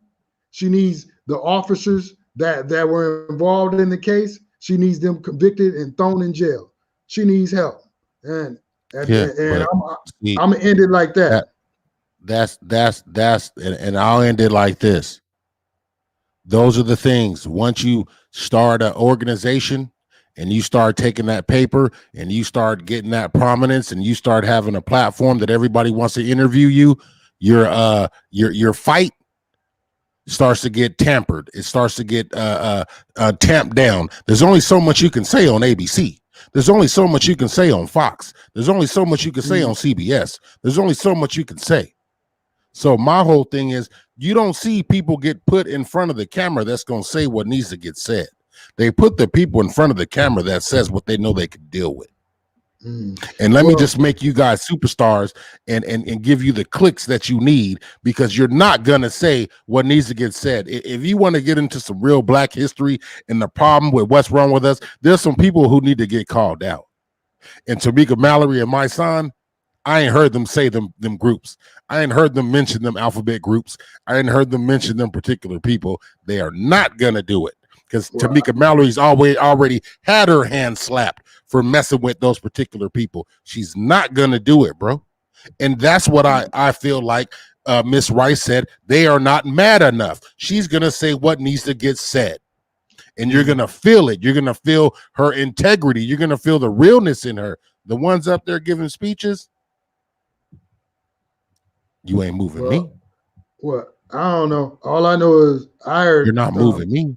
I've heard Tamika Mallory talk quite a few times, and it is nothing nice. It sound good to you? It sounded good to you? It's nothing soft. It sounded good. Soft. It was all soft, baby soft at that. You know what I'm saying? What the things baby that soft. I hear from her, there's nothing soft. She ain't calling out no names. Okay, so let me ask you a question. Right. So, who would you like to be out on the forefront? What activists do you feel like should be out in the forefront? And then after you answer that question, are they affiliated with Shaun King or Tamika Mallory?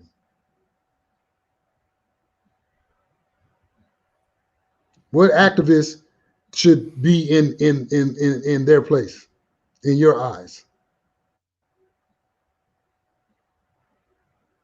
If we're gonna take them out of here, who we gonna put in to replace them?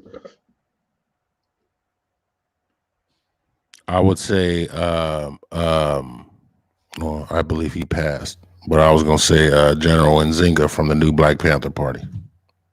Mm-hmm. And that's just based on speaking truth to power, man. Right. And speaking truth to power. And you said you believe he passed? Yeah, I believe he passed recently. Mm.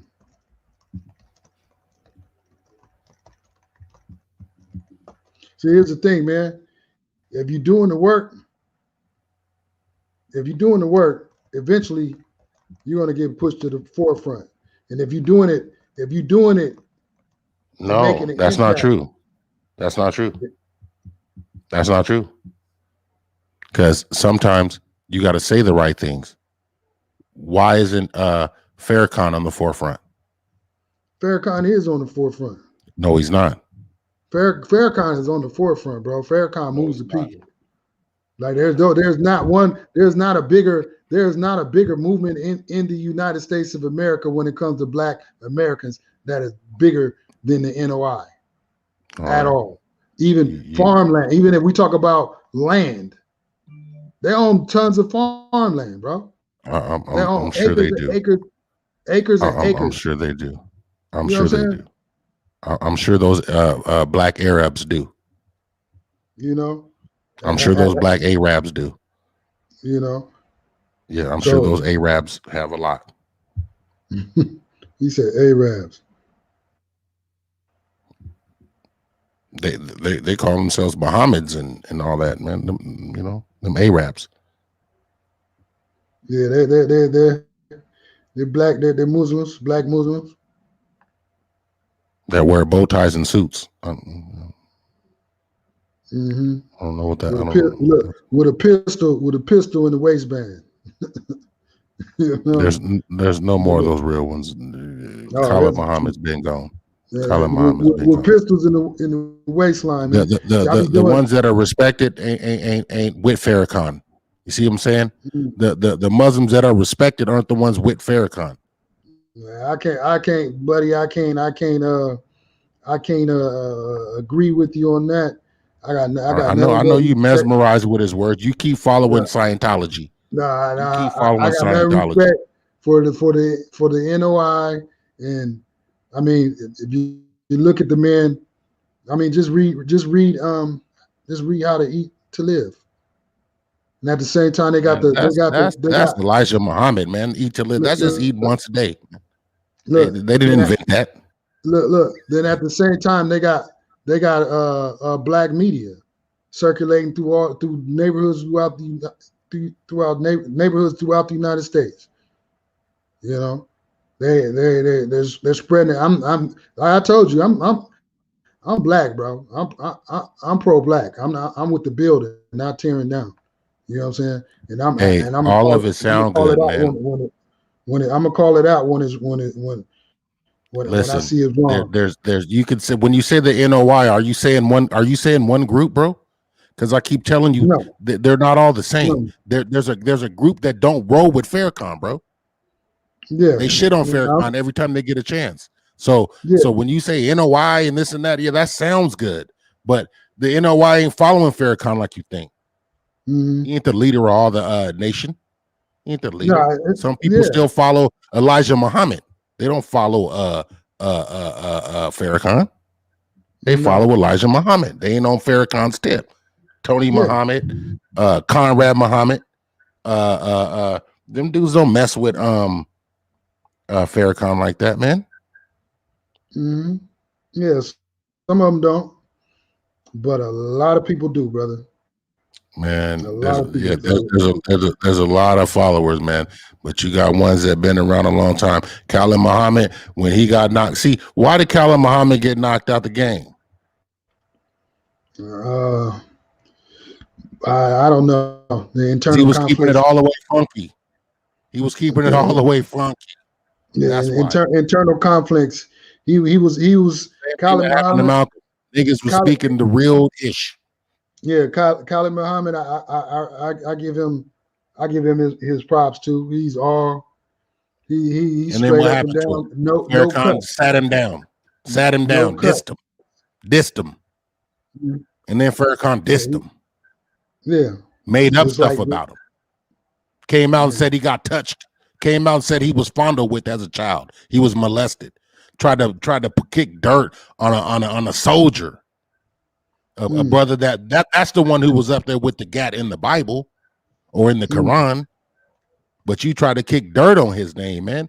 Man, a lot of cats in these streets, man, people ain't following Farrakhan like you think, man. That shit sound good. And the nigga talk good. It ain't like I think. It's like I know, brother.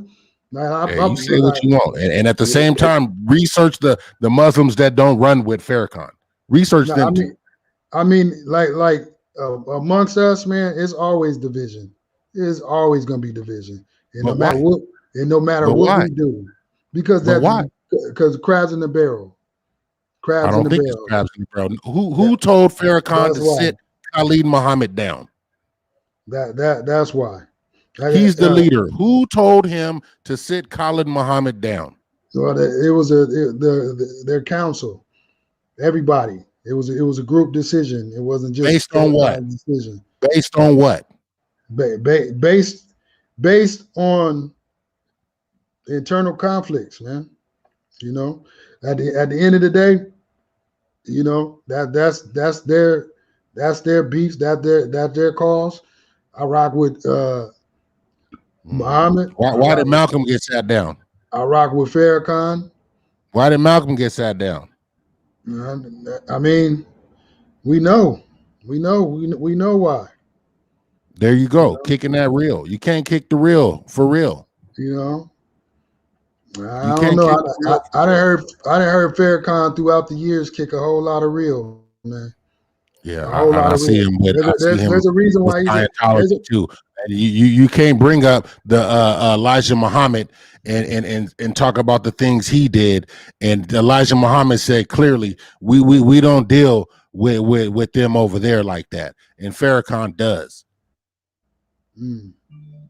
I don't know why Farrakhan got the nation up in Scientology. Why? L. Ron Hubbard. Why? L. Ron Hubbard don't deal with black folks. He don't like black folks. Never has. Said it out his mouth. Why has Farrakhan got the nation? I didn't know anything about Scientology. I know they go from the Quran to the Bible. There you go. I know they go from the Quran to the Bible, but you need to get into some research. If you need to look up, yeah, okay. You know, so easily type in Nation of Islam and Scientology. You'll get all you need. I'll make it that simple for you. Nation of Islam and Scientology. You'll see what you need to see. I'm gonna check that out, and then in the meantime, between time,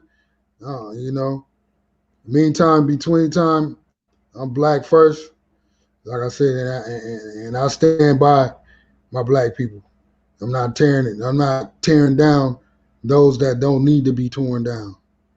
At the end of the day, so with that being said, Tamika Mallory, keep doing the work. Sean King, keep doing the work.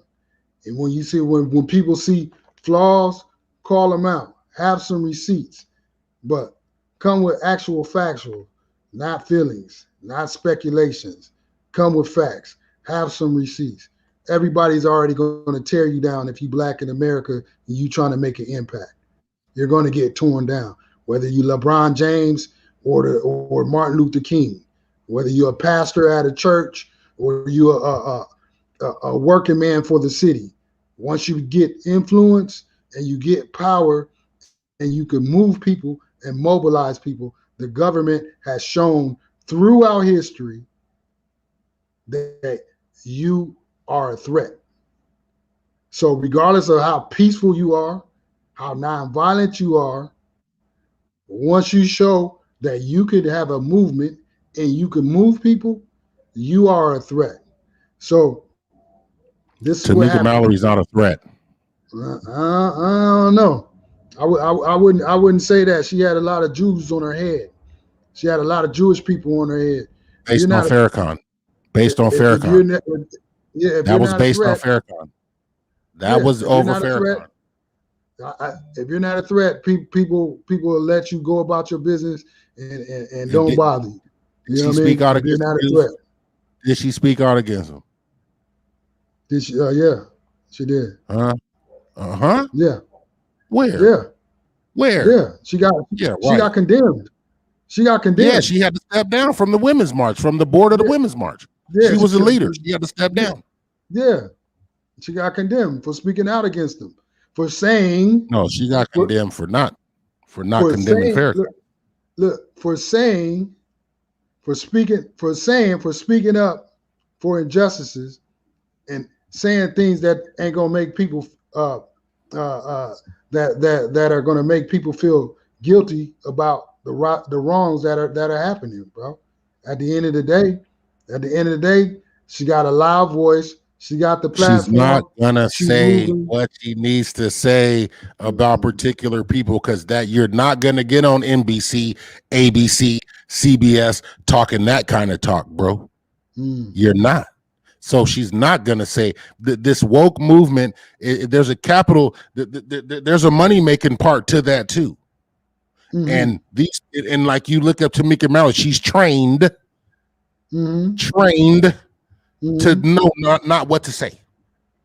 Right. She's trained to know what not to say. So let me ask you a question. That means she's only going to go so far. Let me ask you a question. So if you go to school for 6 years to 8 years, what do you in college? Let's say you go to school about 8 years. You walk away with some type of degree, right? Unless you're a complete idiot, you're going to walk away with some type of degree, right? This lady been an activist for 20 years. 20 years at it. And then all of a sudden, here we are questioning her integrity when it's still Nothing was brought to light to condemn her. Nothing was brought to light to expose her integrity, her character. Here we are.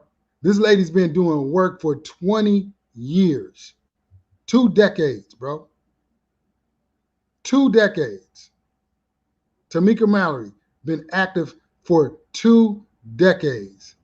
Dedicated her life to the front line. Whether she learned the game and how to spend money, how to collect money, get money, or whatever, she's at the forefront. There's no scandal on her. We haven't found any financial misgivings. There's no scandals on her where she's misappropriating funds. She's made herself available to the public. So on that note, I gotta salute her, appreciate the work that she does, and continue to root her on. You know, and like I said, from the work that I see, from what I see her doing, I think when we revisit this story about and her and Miss Rice meet, I think it's going to be some good stuff that comes out of it. Because at the end of the day, these people that are out here really have a good heart, bro. They're not are out corporations donating to her? Of course. Why? Because they need write-offs. Corporations need write-offs. And you know what that makes that? But you know what that makes that? But you know what that makes that organization? What? Beholden to something, because big organizations ain't giving you bread if you saying things that people don't like. Yeah. But then you have here like for instance, this is why I don't, you know, Al Sharpton, this is what he's mastered. You know, the check from the corporation. But then the check from the corporation is Al Sharpton speaking on behalf of black people. See, corporations, right. Black people ain't behind you like that. Yeah, exactly. In corporations, they write checks to different organizations so they're showing that they're socially responsible. They're trying to show that they deal with black people. But taking a check from an organization, all that does is make you have to bite your tongue. I mean, and you're not going to necessarily say what needs to get said. I don't know. I'm satisfied with. Right. I'm satisfied with the job she's doing. When these people do something wrong, the first thing you hear is sponsors have shook the spot. Right. So when she does something wrong, and when she does something wrong, then we'll go ahead and call her out. But until then, she's an activist. She's been doing her stuff, and she's been handling her business, and no harm, no foul. You know, and hopefully they work it out. Hopefully her and Miss Rice work everything out. But they're not going to work it out because, like I said, Miss Rice's mother is upset. Tamika Mallory's not upset. Yeah, they're going to work it out. She's a professional. She knows what she's doing. So on that note, professional. She ain't hurt. Yeah, exactly. I mean, you can't blame her because her family didn't get killed because her person did. Or who? And we bring don't the people know. out there that we got don't killed. even know. We can't even say that because we don't know what drives Tamika Mallory. We don't know if Tamika Mallory lost a loved one. We have no idea to say that. We don't know that. That's all speculation. I don't know. You can add on to try and make it seem like it's something, but we know Tamika Mallory been on Al Sharpton's show. We know she didn't lose her son to police officers, but we don't know whether her cousin or her brother or her sister or uncle or aunt, if they got shot by the police. We have no idea that. Best friend, we have no idea that. So I'm not going to sit here and, like I said, it's all speculation, bro. Let's come with the facts. So let's come with somebody saying that she stole $75,000 on behalf of Miss Rice's son's name. Then when we got that, then I'm tearing her down. But up until then, there's no reason. There's no reason. There was no receipts produced. I'm going to believe, just like we could believe Miss Rice, we could believe Breonna Taylor's mom, who knows her and has been dealing with her. So hopefully they figure it out. And I'm going to go ahead. I'm going to do some research on Tony Muhammad and Farrakhan. I'm gonna go back and do my research on that. And until then, you know, God bless all the black leaders, all those on the front lines that's fighting the good fight. And those that be wrong, may God expose them, and let the people hold trial.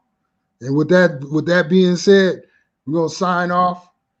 It's another thanks for tuning in to another episode of the 426 show. And when we get in depth, and we've been getting real black and real in depth, like the last two shows, man, and it's enlightening because we open up different portals. Like I said, I'm about to go back and revisit the whole Tony Muhammad Farrakhan dealings and everything. You know, that keeps me sharp. You know, and I don't mind the opposition. Opposing thoughts and viewpoints at all. I welcome them because steel sharpens steel, you know. But keep in mind, COINTELPRO. Don't ever forget COINTELPRO and how they tore apart the Black Panthers. Just keep that in mind. And with that being said, thanks for tuning in with my host, Big OC, in the place to be. And signing off, we're gonna check y'all out on the next episode of the 426 show. We're gonna start doing more shows coming at y'all. Want to thank everybody for tuning in. Make sure y'all hit the like, subscribe button, leave a comment. Tell them, Big OC. Hey, hit the like button, hit the subscribe button.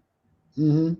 Leave a note, leave a comment. Let us know, you know, what you want to hear about, what you want us to talk about. Let us know we're whack, you know, whatever. You know what I'm saying? It don't make me no difference. But we're going to keep growing. We're going to keep building. Things going to continue to progress on this side. So be on the lookout.